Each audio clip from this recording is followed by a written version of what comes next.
Aminado si Coronadal Firecrackers and Pyrotechnics Retailers Association o KPRS President Jomel Alo na sa December 24, 30 at 31 pa ang peak days ng bentahan ng mga paputok sa lungsod.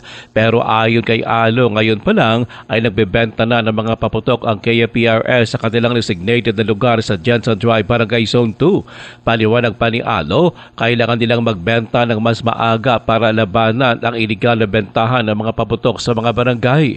Binigyan din ni Alo na bawat lungsod o bayan ay mayroon lang isang designated area para sa bentahan ng mga paputok at pyrotechnic devices. Kaya ayon pa kay Alo, ang pagbebenta ng mga ito sa mga barangay at maging online ay illegal. Nilinaw din ni Alo na bagamat maaaring magbenta online ang mga lehitimong firecracker at pyrotechnic devices retailers, ito ay para lamang sa delivery at pick-up.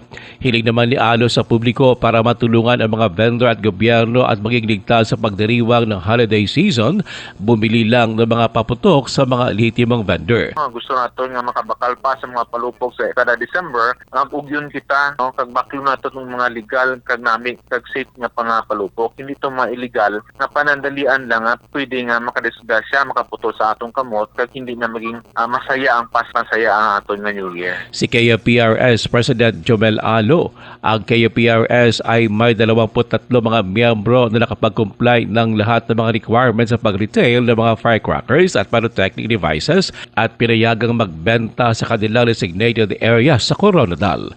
Ruel Usano, NDBC, Bida Balita.